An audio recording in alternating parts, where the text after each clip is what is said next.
चलिए आज किसी भी कम्पिटिटिव में पूछे जाने वाले क्वेश्चन सबसे पहले सौर मंडल यानी सोलर सिस्टम के बारे में आज हम लोग देखते हैं। चूंकि आप लोग इंटर के एग्जाम निपटा चुके हैं, इसके बाद आप भिन्न भिन्न प्रकार के कम्पिटिटिव एग्जाम को देखिएगा।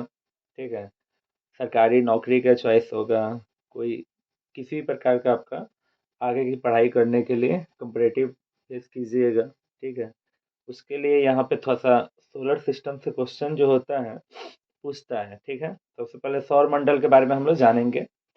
तो ये आपको दिख रहा है यहाँ पे, खास करके देखा जाए तो यहाँ पे फिगर बनाए हैं। सौर मंडल जिसको हम लोग सोलर सिस्टम कहते हैं, ये आपको सूर्य दिख गया। सूर्य को हम लोग तारा कह सकते हैं। ठीक है, सबसे पहले ये सूर्य हो गया और सूर्य के इर्द गिर्द जो है 8 ग्रह आपको दिखाई दे रहे होंगे। ये 8 ग्रह आपके हैं। ठीक है, पहले 9 थे, प्लूटो को हटा दिया गया है। अब अगर क्वेश्चन पूछता है कि सौर मंडल में कुल कितने ग्रह हैं, तो 8 ग्रह हैं। ठीक है, तो सबसे पहले सौर मंडल है क्या, यहाँ पे डिफिनीशन भी आपका दिए हैं कि सौर मंडल क्या है। तो देखिए, सूर्य और इसके इर्द गिर्द जो 8 ग्रह होते हैं, तो उसी के समूह को हम लोग सौर मंडल कहते हैं। ठीक है, यानी सूर्य और उसके 8 ग्रह के समूह को हम लोग क्या कहते हैं, सौर मंडल कहते हैं। सौर मंडल में कुल जो है 8 ग्रह है। कौन कौन?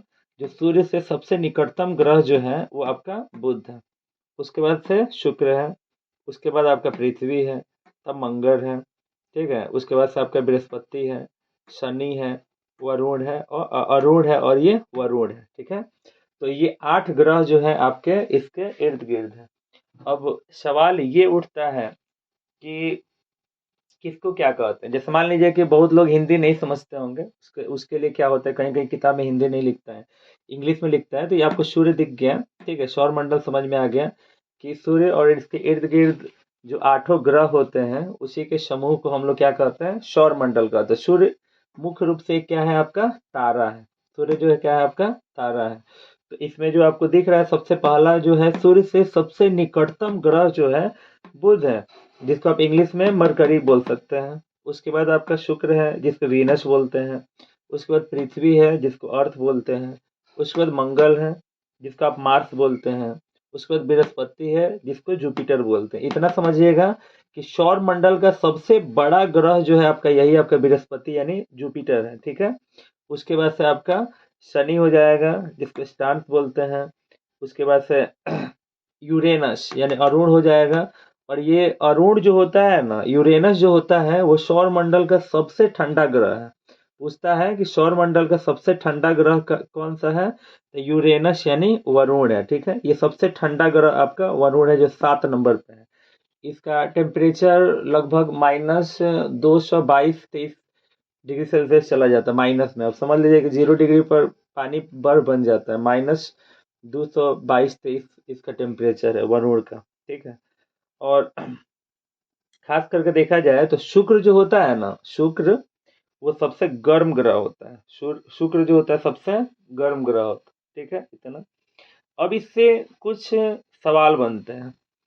सवाल ये बनते हैं, जैसे मान लीजिए कि अभी अभी आप देख लिए कि सूर्य और इसके इर्द गिर्द जो 8 ग्रह होता है इसके समूह को हम लोग सौर मंडल कहते हैं। इसमें टोटल 8 ग्रह है। सूर्य से सबसे निकटतम जो होता है आपका बुध होता है, बुध को मरकरी बोलते हैं। सबसे दूर जो होता है आपका वरुण होता है, वरुण को नेपच्यून बोलते हैं।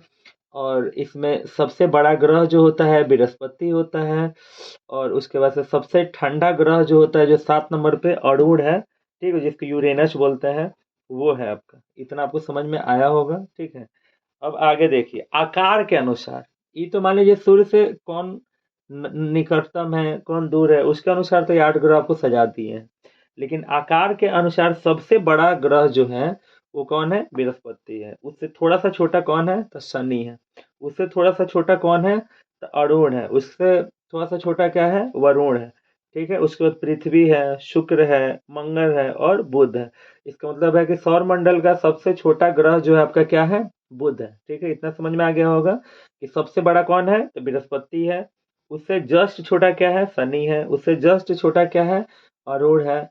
और उससे जस्ट छोटा क्या है, वरुण है। तब आता है पृथ्वी, शुक्र, मंगल और बुध। तब आता है पृथ्वी, तब आता है पृथ्वी, शुक्र, मंगल और आपका बुध। मतलब पृथ्वी 3 ग्रहों से बड़ा है। किससे किससे, तो शुक्र, मंगल और बुध। यानी मंगल बुध और शुक्र से, मंगल बुध और शुक्र से, ये तो आप समझ गए। और आकार के अनुसार आप समझ गए, सबसे बड़ा बृहस्पति है, सबसे छोटा आपका क्या है, बुध है। और सबसे चमकीला ग्रह कौन सा है? सबसे चमकीला ग्रह जो है आपका शुक्र है। शुक्र जो होता है सबसे चमकीला ग्रह है, इसको भोर का तारा भी कहा जाता है। सबसे भारी ग्रह कौन है? तो बृहस्पति है। सबसे भारी ग्रह जो है आपका क्या है? बृहस्पति है, ठीक है। और सबसे हल्का ग्रह कौन सा है? तो शनि है। लाल ग्रह किसे कहते हैं? तो मंगल को आपको लाल ग्रह कहते हैं। फिर होता है हरा ग्रह किसे कहते हैं? तो आपका अरुण को हरा ग्रह कहते हैं, ठीक है। नीला ग्रह किसे कहते हैं? तो पृथ्वी को नीला ग्रह कहते हैं, तब तो पता ही है। सूर्य से निकटतम कौन सा ग्रह है? तो बुध है। सूर्य से सबसे दूर कौन है? तो वरुण है। इतना आप समझ में आ गया होगा, ठीक है। पृथ्वी का जुड़वा बहन किसे कहते हैं? तो पृथ्वी का जुड़वा बहन जो है शुक्र को कहते हैं, क्योंकि यहाँ पे पृथ्वी है, यहाँ पे शुक्र है, एकदम निकटतम है। और सुबह में 4 बजे 3 बजे भोर में देखिएगा, शुक्र तारा जो काफी अच्छे से दिखाई देता है। बड़े बुजुर्ग कहते हैं, भोजपुरी में बोलते हैं कि शुक्रवा उगलवा, मतलब उसे पता चलता है कि सुबह होने लगा है, ठीक है। पृथ्वी का उपग्रह चंद्रमा हो गया। किस ग्रह पर मतलब जीव है फिलहाल में? तो फिलहाल में तो पृथ्वी पे है। पृथ्वी पर फिलहाल में जीव है, क्योंकि अब इस बार 12th का बायोलॉजी में पूछा भी था कि मैंने पृथ्वी ऑप्शन नहीं दिया था कि किस ग्रह पर मैंने जीव जंतु रह सकते हैं, तो मंगल और ऐसा करके ऑप्शन दिया था, ठीक है। तो मंगल पर बहुत सारे बच्चे मारे थे, मंगल ग्रह। अब देखिए, अब सवाल ये उठता है कि चंद्र ग्रहण कब लगता है? तो पूर्णिमा के दिन चंद्र ग्रहण लगता है। सूर्य ग्रहण कब लगता है? तो अमावस्या के दिन जो होता है सूर्य ग्रहण लगता है, ठीक है। और ये भी होता है कि सौर मंडल का जन्मदाता क्या है? ये जो सौर मंडल बना है ना, इसका जन्मदाता क्या है?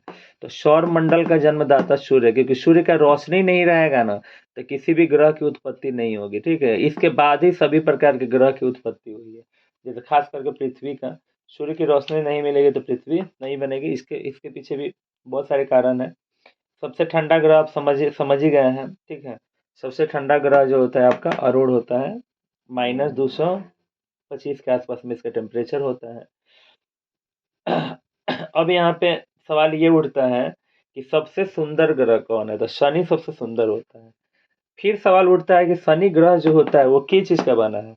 तो शनि ग्रह जो है ना आपका, शनि ग्रह में 75% जो है आपका हाइड्रोजन है और 25% हीलियम है। तो ये हाइड्रोजन और हीलियम के मिलने से बना है, ठीक है। तो ये आपका सोलर सिस्टम पहले 9 था, लेकिन अब 8 है। यहाँ पे समझ में आ गया होगा कि सूर्य और उसके 8 ग्रह के समूह को सौर मंडल कहते हैं। सूर्य तारा है, सूर्य ग्रह नहीं है।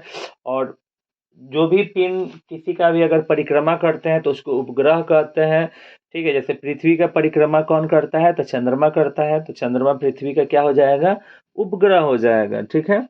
और इसी तरह का आपका कॉम्पिटिटिव का एक एक टॉपिक का वीडियो अगर देखना है तो इसको अच्छे से आप देखिए, समझिए। और जब भी हम कोई वीडियो कॉम्पिटिटिव से लेवल डालें तो इसको समझने के बाद आप कॉपी ले लीजिए, कॉपी कलम लेकर इसको अच्छे से लिखिए फिगर सहित। और किसी प्रकार के कॉम्पिटिटिव का आप तैयारी करने चलते हैं ना, ठीक है, चाहे आपका आर्मी हो, बिहार पुलिस हो, बीपीएससी हो, यूपीएससी हो, सिस्टमैटिक तरीकों से बेसिक से आपको पढ़ना पड़ता है, ठीक है। तो ये सब बेसिक नॉलेज आपको बहुत ज़रूरी है। बिहार पुलिस ये सब में तो पूछता ही है क्वेश्चन ये सब, ठीक है। तो इसीलिए इसको अच्छे से लिख लीजिएगा तो और कंफर्म हो जाएगा, ठीक है। उम्मीद करते हैं कि कुछ नॉलेज मिला होगा सौर मंडल के बारे में आप लोग को।